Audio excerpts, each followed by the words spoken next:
မင်္ဂလာပါခင်ဗျာ AOD ကပတ်စင်တင်ဆက်နေတဲ့ Editor စကားဝိုင်းစီစဉ်ကနေကြိုဆိုလိုက်ပါတယ်ဒီတစ်ပတ်မှာတော့ဒေါန်ဆန်းစုကြည်ရဲ့သဘောထားနဲ့အာဆီယံထိပ်သီးအစည်းအဝေးဆိုတဲ့ခေါင်းစဉ်နဲ့ကျွန်တော်တို့ဆွေးနွေးသုံးသပ်သွားကြမှာဖြစ်ပါတယ်ကျွန်တော်ကတော့ AOD မြန်မာပိုင်းသတင်းတောက်ချုပ်ကြော်ခါပါကျွန်တော်နဲ့အတူတူဆွေးနွေးမဲ့သူကတော့ AOD ရဲ့ Editor ချုပ်ကိုအောင်စောဖြစ်ပါတယ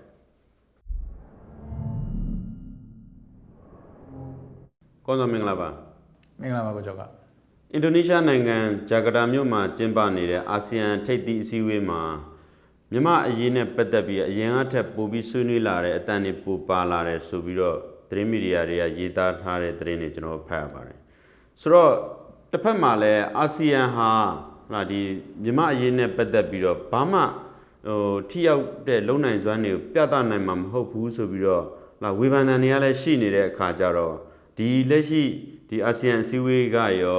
ာမြန်မာအရေးနဲ့ပတ်သက်ပြီးတော့ဘာမှထူးထူးခြားခြားမျှော်လင့်လို့ရနိုင်မယ်လို့သုံးသပ်မိလဲကွာဟုတ်ကဲ့အများကြီးတော့မျှော်လင့်လို့မရဘူးပေါ့နော်ကျွန်တော်တို့ဒီ case နဲ့ပတ်သက်ပြီးတော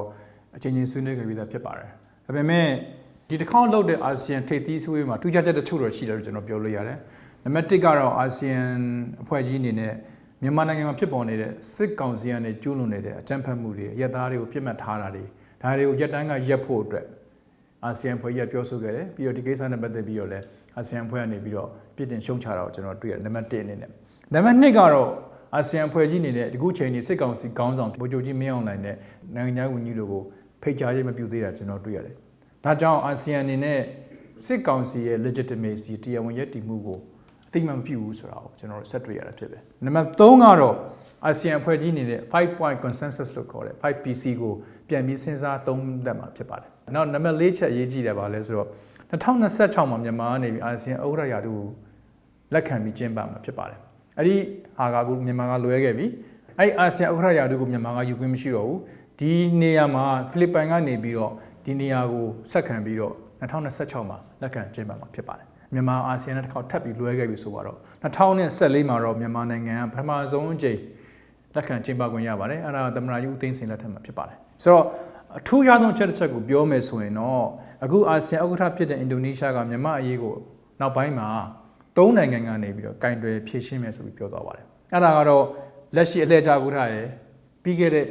ဥက္ကဋ္ဌရဲ့နောင်လာမဲ့ဥက္ကဋ္ဌရဲ့ပေါ့နော်အာဆီယံ3နိုင်ငံကနေပြီးတော့မြန်မာအရေးကင်တွယ်ဖြည့်ရှင်းမယ်ဆိုပြီးတော့စပြီးပြောလာတာတွေ့ရပါတယ်ဒါကတော့အခင်းချင်းတစ်ခုလို့ကျွန်တော်တို့ပြောလို့ရတယ်မြန်မာစစ်ကောင်စီတို့လည်းကြက်ရိုက်စေမှာဖြစ်နေတယ်ဘာကြောင့်လဲဆိုတော့သူတို့စဉ်းစားထားတာကလာအိုလက်ကျဥက္ကဋ္ဌဖြစ်ပြီဆိုရင်လာအိုကနေပြီးလာအိုရဲ့အပေါက်ကနေသူတို့ပြန်ပြီးအာဆီယံဝင်ဖို့ကြိုးစားမယ်ဆိုတဲ့သဘောမျိုးသူတို့မှာတွေးခေါ်ချက်ရှိတယ်ဆိုတော့လေဆိုတော့အခုဆိုရင်ဒီလိုမျိုးလုပ်ပြီးဆိုရင်တော့လာအိုနိုင်ငံတစ်ခုတည်းနဲ့မြန်မာအရေးကိုဂိုင်းတွေဖြည့်ချင်းလို့မရဆုံးဖြတ်လို့မရတော့ဘဲနဲ့သူအရင်ဥက္ကဋ္ဌကိုတိုင်ပင်ဆွေးနွေးရမယ်နောက်လာမယ့်ဥက္ကဋ္ဌကိုတိုင်ပင်ဆွေးနွေးရမယ်ဆိုတာတွေပါလာတယ်ဖြစ်ပါတယ်ဒါမြန်မာစစ်ကောင်စီကလုံးဝသဘောကျမှာလို့ကျွန်တော်မထင်ဆိုတော့မြန်မာဘက်ကပြောတာကတော့ non interference policy ဆိုတဲ့ဂျားဝင်ဆွတ်ဖက်ရေးဆိုတဲ့မူဝါဒကိုဆက်လက်ကင်ဆွဲဖို့ဆိုပြီးမြန်မာစစ်ကောင်စီကနေအာဆီယံတတိပေးတာကျွန်တော်တွေ့ရတယ်ဒါပေမဲ့ကျွန်တော်တို့အခုလက်ရှိမြင်နေရတာကတော့အာဆီယံကသူ့မှာရှိတဲ့အကန့်အသတ်ထဲကနေပြီးတော့မြန်မာကိုအာဆီယံကဝင်ပြီးတော့တက်မဲ့ထိန်ချောင်းပေးနေတယ်လို့ကျွန်တော်ပြောလို့ရတော့အာဆီယံအတွက်ကတော့တကယ်ကိုခေါင်းခဲစရာမြန်မာဖြစ်နေအောင်မြန်မာကအာဆီယံတဲ့မြန်မာဥကောင်းဖြစ်သွားတာပေါ့ဒီဘွဲကိုတက်ရောက်ခဲ့တဲ့အမေရိကန်ဒုသမ္မတကမ်မလာဟဲရစ်ကလည်းမြန်မာစစ်ကောင်စီအနေနဲ့ဆိုရတဲ့အကြမ်းဖက်မှုတွေအဆုံးသတ်ရေးမတရားဖမ်းဆီးထားတဲ့သူတွေကိုလွတ်ပေးနေအားလုံးပါဝင်တဲ့လမ်းကြောင်းပေါ်ကိုပြန်လည်ရောက်ရှိရတဲ့အတွက်ဖိအားပေးတိုက်တွန်းသွားတာတွေကိုလည်းကျွန်တော်တွေ့ခဲ့ရပါတယ်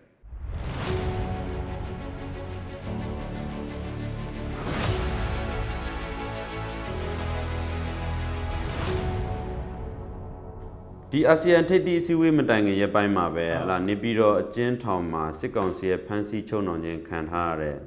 နိုင်ငံတော်ရဲ့တိုင်ပင်ခံပုဂ္ဂိုလ်ဒေါန်ဆန်းစုကြည်ကျမ်းမာရေးသတင်းလည်းထွက်ပေါ်လာတယ်ကျွန်တော်ကြားတာတော့အဲ့ဒီဒေါန်ဆန်းစုကြည်ဟာတဖုံးရောင်ဝေဒနာခံစားပြီးတော့မူးဝေပြုတ်အံ့တာတွေဖြစ်တယ်လို့ဆိုပါတယ်တစ်ဆက်တည်းမှာပဲဒီဗုဒ္ဓနေ့ကဒီသတင်းစာရှင်းလင်းပွဲမှာဆိုလို့ရှိရင်ကုလသမဂ္ဂထွေထွေတွင်းမှုချုပ်ရဲ့လက်ထောက်ကဘာပြောခဲ့လဲဆိုတော့ဒီမြန်မာနိုင်ငံမှာဒေါန်ဆန်းစုကြည်ပါဝင်နိုင်ငံရေးကျင်းသားတွေလွတ်မြောက်ဖို့နဲ့ဒီ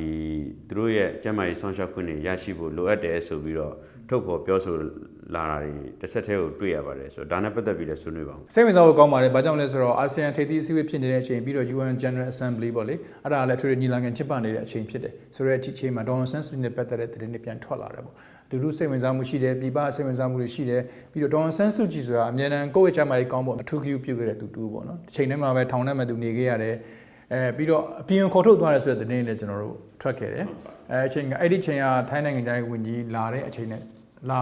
ာရောက်လက်ပတ်တဲ့အချိန်နဲ့တွားပြီးကြိုင်နေတာပေါ့နော်ဒေါ်အောင်ဆန်းစုကြည်နဲ့ထိုင်းနိုင်ငံသားရေးဝန်ကြီးတွေ့တယ်ဆိုတဲ့သတင်းတွေထွက်ခဲ့တာရှိပါတယ်ပြီးတော့အဲ့ဒီကာလတွေမှာဒေါ်အောင်ဆန်းစုကြည်ထောင်ထဲမှာရှိနေသလားအပြင်ကိုရောက်သွားသလားဆိုတဲ့ဝေခွဲလို့မရတဲ့သတင်းတွေကောလာဟာလာတွေအဲ့အမျိုးတွေထွက်လာခဲ့တာရှိပါတယ်ဒီနေ့ကျွန်တော်ပြန်လေ့လာကြည့်မယ်ဆိုရင်ဒေါ်အောင်ဆန်းစုကြည်အပြင်ကိုထုတ်သွားခံရတယ်ပြီးတော့မှဒေါ်အောင်ဆန်းစုကြည်ထောင်ထဲကိုပြန်ရောက်နေပြီးတော့မှရှိတဲ့ထောင်ထဲကိုပြန်ရောက်နေတယ်လို့ကျွန်တော်တို့သုံးသပ်လို့ရပါတယ်ဒီအပိုင်းမှာထွက်လာတဲ့သတင်းတွေထဲမှာဟာဒီ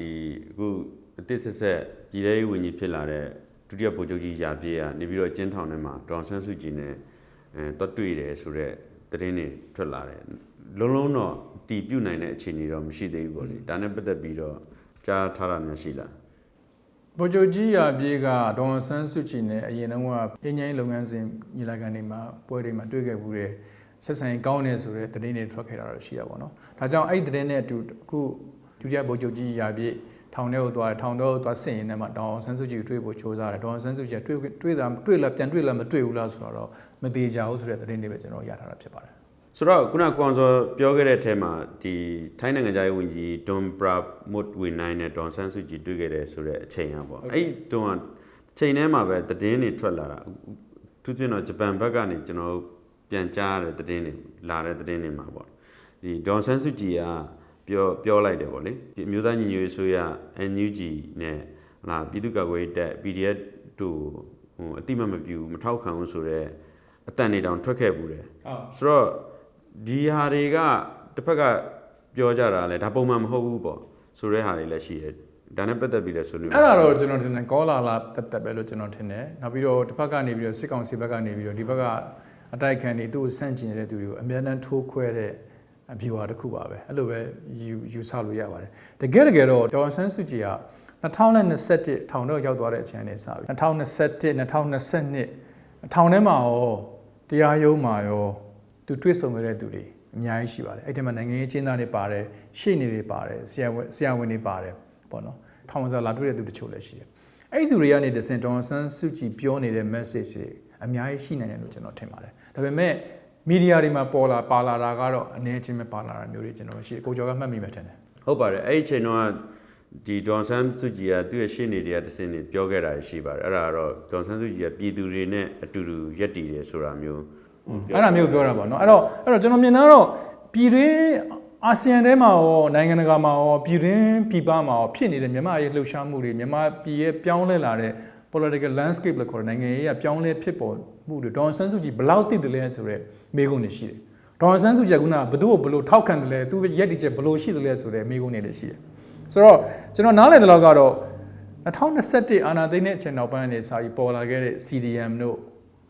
CDM လှုပ်ရှားမှုတို့ PDF တို့ NUG တို့ CRPH တို့စတဲ့ဖြစ်ပေါ်ပြောင်းလဲတိုးတက်မှုတွေအပြင်ဒီလက်နက်ကင်တော်လှန်ရေးကိစ္စတွေဆက်ဒေါ်ဆန်းစုကြည်ခေစီတွင်းကြမသိအောင်မှအခြေအနေတွေတော်များများမျက်ခြေမပြတ်ဘူးလို့ဒေါ်ဆန်းစုကြည်ကအပြင်လှုပ်ရှားမှုတွေကိုသူသိနေတယ်ဒီ NUG တို့နဲ့တခြားနိုင်ငံအင်အားစုတွေဆိုတော့လေသူ့ရဲ့အင်အားစုတွေဖြစ်တယ်ဆိုတော့သူ့ရဲ့အင်အားစုတွေကိုသူကမထောက်ခံဘူးဆိုတော့မဖြစ်နိုင်ဘူးပေါ့နော်အဲ့ဒါကိုကြည့်မယ်ဆိုရင်တစ်ဖက်အုပ်စုထောက်ခံတဲ့အုပ်စုတစုကနေပြီးတော့အုပ်စုတွေကနေပြီးတော့တမင်သက်ဒါဝါဒဖြန့်ချီလုပ်နေတယ်လို့ကျွန်တော်တို့ယူဆလို့ရတာပေါ့။ဘာကြောင့်လဲဆိုတော့ကျွန်တော်ပြောချင်တာကတော့ဒေါ်ဆန်းစုကြည်ကသူမကဒီနေ့ဘာတွေဖြစ်နေလဲတိုင်းပြည်မှာဘာတွေဖြစ်နေတယ်ဆိုတဲ့ကိစ္စနဲ့သူမရဲ့သဘောထားတွေကိုဆန္ဒသဘောထားတွေကိုတော့နိုင်ငံတကာမှာရှိတဲ့ဒေါ်ဆန်းစုကြည်နဲ့ရင်းနှီးတဲ့မိတ်ဆွေတွေနိုင်ငံခေါင်းဆောင်တချို့ဟိုတော့ပြီးခဲ့တဲ့နှစ်နဲ့ဒီနှစ်မှာပုတ်ပြီးသွားပြီဆိုတဲ့သတင်းကိုတော့ကျွန်တော်အဲ့ဒါယုံကြည်တယ်။ဘာကြောင့်လဲဆိုတော့ခုနကျွန်တော်ပြောခဲ့အစကတကူပြောခဲ့တယ်လို့ပဲသူတွေးခဲ့တဲ့သူတွေရှိတယ်။သူမှဖြစ်နေတဲ့ information တွေသူမှရှိတယ်။လွတ်သွားတဲ့နိုင်ငံရေးအကျဉ်းသားတွေရှိတယ်။အဲ့ဒီသူတွေစီကတဆင့်သူပြောချင်တဲ့ဟာတွေကို UN ပါဝင်တဲ့ကျန်နိုင်ငံရေးကမ္ဘာနိုင်ငံရေးခေါင်းဆောင်တချို့ပြောပြီးပြီလို့ကျွန်တော်တို့ယုံကြည်ပါတယ်။ဒီနေရာမှာကျွန်တော်တခုလောက်ဖြတ်ပြောချင်တာပါလေ။ဘာလဲဆိုတော့အရင်တော့ကျွန်တော်တို့ဒီဒွန်ပရာမုတ်ဝီနိုင်နဲ့ဒေါန်ဆန်းစုကြည်တွေ့ဆုံနေဆိုတဲ့သတင်းတွေထွက်လာတဲ့အချိန်မှာ မျိုးမျိုးသုံးသက်ကြတာအဲ့ချိန်ကနည်းနည်းလေးကြက်ရိုက်သွားတာပေါ့လေမျိုးမျိုးသုံးသက်သွားကြတာလည်းရှိတယ်အဲ့ဒါဘာလဲဆိုတော့စစ်ကောင်စီကကစားတဲ့နိုင်ငံရေးဂိမ်းကအောင်မြင်သွားပြီအောင်မြင်တယ်ပေါ့နော်ထိုးဖောက်မှုအောင်မြင်တယ်ဆိုတဲ့ပုံစံမျိုးတွေသုံးသက်ကြတာတွေပြောကြတာတွေအမျိုးမျိုးရှိခဲ့တယ်ပေါ့နော်နည်းနည်းပွက်လို့ရိုက်သွားတကယ်တမ်းလက်ရှိအချိန်ထိကြည့်ရတဲ့အနေအထားမှာဆိုရင်တော့အဲ့ဒီဟာကဒေါန်ဆန်းစုကြည်ရဲ့ယက်တီချက်ကိုဘာမှမပြောင်းလဲဘူးဒေါန်ဆန်းစုကြည်ရဲ့လှုပ်ရှားမှုတွေကဒီစစ်ကောင်စီအတွက်ဘာမှအကျိုးမရှိဘူးဆိုတော့အရာကိုငြိမ်သက်နေတဲ့အခြေအနေတွေကနေပြနေတယ်လို့ပြောလို့ရမှာလို့ကျွန်တော်မြင်တာတော့ဒီလိုရှိတယ်ဒေါန်ဆန်းစုကြည်ကလည်းသူ့ကိုတွေးဝင်တောင်းတဲ့သူတိုင်းကိုတွေးသလားပေါ့နော်စစ်ကောင်စီကရောဒေါန်ဆန်းစုကြည်ကိုပြန်ပြီးအသုံးချဖို့အတွက်ကိုဘယ်သူပေးဝင်တယ်လဲဘယ်သူနဲ့ပေးတွေ့တယ်လဲဆိုတဲ့ကိစ္စရှိတော့ဒါပေမဲ့အဓိကခရာကြတာဒေါန်ဆန်းစုကြည်ပဲလို့ကျွန်တော်ထင်တယ်ဒေါန်ဆန်းစုကြည်ကမတွေ့ချင်ဘူးဆိုရင်တွေ့လို့မရအောင်အဲ့လိုမျိုးပေါ့နော်တွေ့ခွင့်မရဘူးပေါ့နော်ဆိုတော့အရင်တော့လည်းအဲ့လိုတာတကားတွေရှိခဲ့ဘူးပါတယ်အရင်နဝတနာဖစစ်ဆိုလက်ထက်မှာလည်းဒီလိုမျိုးတွေဒေါန်ဆန်းစုကြည်ကညင်းပယ်ရရှိတယ်တွေ့တာတွေရှိတယ်ပေါ့နော်။ဒေါန်ကတော့နိုင်ငံခြားရေးထိုင်းနိုင်ငံခြားရေးဝန်ကြီးဖြစ်တယ်။ဒေါန်ဆန်းစုကြည်နိုင်ငံခြားရေးဝန်ကြီးတာဝန်ထမ်းဆောင်တဲ့အချိန်မှာသူတို့ညမှာရင်းနှီးမှုဆက်ဆံမှုရှိခဲ့တယ်။ဆိုတဲ့အခါမှာထိုင်းနိုင်ငံတစ်ဆင့်ထိုင်းနိုင်ငံအရေးကြီးတယ်မြန်မာနိုင်ငံနဲ့အရေးကြီးအိန္ဒိယနိုင်ငံလည်းဖြစ်တယ်။ထိုင်းနိုင်ငံတစ်ဆင့်ဒေါန်ဆန်းစုကြည်ဘာကိုပြောချင်လဲဆိုတာလည်းရှိမှာပေါ့။ဒါကြောင့်လည်းဒေါန်ဆန်းစုကြည်လက်ခံတွေ့ဆုံတယ်လို့ကျွန်တော်ထင်ပါတယ်။ဒါပေမဲ့စစ်ကောင်စီအတွက်ကတော့ဒီပွဲမှာအခုအာဆီယံပွဲမှာပဲကြည့်စစ်ကောင်စီကသူ့တက်ပို့ပြီးတော့ minus ပြလာတယ်။အနှုတ်လက္ခဏာပြလာတယ်လို့ပဲကျွန်တော်တွေ့လို့ရပါတယ်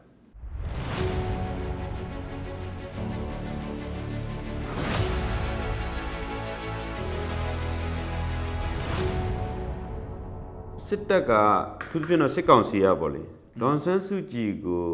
ဆွေးနွေးဖို့အတွက်ချင်းကပ်မှုတွေရှိလာမလားဆွေးနွေးမှုတွေရောရှိနိုင်သလားဟောဒါနဲ့ပတ်သက်ပြီးတော့ဘယ်လိုဆွေးနွေးမှုတော့ရှိနိုင်မယ်ထင်ပါတယ်။ဘာကြောင့်လဲဆိုတော့သူတို့ဒေါန်ဆန်းစုကြည်ကိုဖမ်းတဲ့အချိန်မှာသူတို့ပြန်ပြီးညှိလို့ရမယ်လို့တွေးခဲ့တာတွေရှိနိုင်တယ်ပေါ့နော်။ဒါပေမဲ့တကယ်လက်ရှိအခြေအနေမှာတော့အခြေအနေတို့ထိန်းလို့သိမ်းလို့မရတဲ့အခြေအနေတစ်ခုရောက်သွားတော့ခဲ့တာပေါ့နော်။ဒါကြောင့်ဒေါန်ဆန်းစုကြည်ရဲ့ခံကဏ္ဍပြန်ပြီးတော့အရေးပါတယ်လို့သုံးသပ်တဲ့လူတွေအများကြီးရှိပါတယ်ဒီတိုင်းပြည်အခြေအနေပြန်ပြီးတည်ငြိမ်အောင်ထိန်းဖို့အတွက်ကိုဒေါန်ဆန်းစုကြည်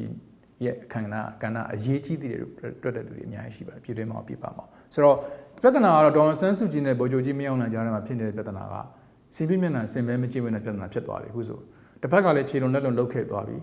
ဒေါန်ဆန်းစုကြည်ကိုအမှုတွေအများကြီးချခဲ့တဲ့ကိစ္စတွေကပေါ့ကိစ္စတွေကအစပေါ့နော်နောက်တစ်ခုကဒေါန်ဆန်းစုကြည်နဲ့ဗိုလ်ချုပ်ကြီးမင်းအောင်လှိုင်ကြားထဲမှာလည်း chemistry လို့ခေါ်တယ်သူတို့နှစ်ယောက်ကြားထဲမှာရှိတဲ့ဒီဆက်ဆံရေးရသူတို့နှစ်ယောက်ကြားထဲမှာရှိတဲ့ဆက်ဆံရေးအတော်ဆိုးဝါးနေခဲ့တာကိုတွေ့ကြရတယ်ဟိုအရင်ကတည်းကပေါ့နော်ဆိုတော့ဒါကြောင့်ဒီချိန်မှာသူတို့နှစ်ယောက်ပြန်တွေ့ဆုံမှုကလည်းခက်ခဲမဲ့လို့ကျွန်တော်တို့ထင်တယ်ဒါပေမဲ့တစ်ဖက်ကလည်းစူးစမ်းမှုတွေတော့ရှိနေတာပေါ့နော်ဆိုတော့ဒါကြောင့်လည်းကျွန်တော်တို့ပြန်ထုတ်သွားတာတွေထောင်ထဲပြန်ထည့်တာတွေကျွန်တော်တို့အဲ့လိုသတင်းစကားတွေကျွန်တော်တို့အများနဲ့ကြားနေရတာရှိပါတယ်ဒါပေမဲ့ဒေါန်ဆန်းစုကြည်ကဗိုလ်ချုပ်ကြီးတွေနဲ့လှုပ်ခဲ့ဘူးသလားဆိုတော့လှုပ်ခဲ့ဘူးတယ်ဆက်ဆံရေးကောင်းခဲ့တာတွေရှိတယ်ကျွန်တော်တို့ပြန်ကြည့်မယ်ဆိုရင်လည်းနောက်တော့နာဖတ်စစ်ဆွဲလက်ထက်မှာဆိုရင်လည်းဗိုလ်ချုပ်ကြီးတန်းရွှေဗိုလ်ချုပ်ကြီးမောင်အေးဗိုလ်ချုပ်ကြီးခင်ညွန့်သူ့အောက်ကလူတွေနဲ့လည်းလှုပ်ခဲ့တာရှိတယ်စကားတွေပြောဆိုဆွေးနွေးခဲ့ရတာရှိပါတယ်ဒီကဒေါန်ဆန်းစုကြည်တို့အစိုးရတက်လာတဲ့အချိန်မှာတော့ဗိုလ်ချုပ်ကြီးကျော်ဆွေဗိုလ်ချုပ်ကြီးစိန်ဝင်းဗိုလ်ချုပ်ကြီးရဲအောင်ဟလာနိုင်ငံရေးပါတီမှာဆိုတော့ဗိုလ်ချုပ်ကြီးသူရရွှေမန်းစတဲ့သူတွေနဲ့သူလှုပ်ခဲ့ရတွေ့ရတက်မတော်ဗိုလ်ချုပ်တက်မတော်တဲ့ဗိုလ်ချုပ်တွေနဲ့ပေါ့နော်ဆိုတော့ပါတီထဲမှာကြပဲတော့လေဟိုရင်တွေကလွတ်လိုက်တိုက်ပွဲမှာပါခဲ့တယ်ဗိုလ်ချုပ်ကြီးတင်ဦးတို့ဗိုလ်ချုပ်အောင်ရွှေတို့ပုံမွေးချီမောင်တို့ပေါ့နော်အဲ့သူတွေနဲ့သူလှုပ်ခဲ့ရရှိဆက်ဆံရေးလည်းအများကြီးတိဆောက်နိုင်ခဲ့ရလှုပ်နိုင်ခဲ့တာကိုကျွန်တော်တွေ့ရတယ်ဆိုတော့ဒါပေမဲ့ထူးခြားတာကဒေါန်ဆန်းစုကြည်နဲ့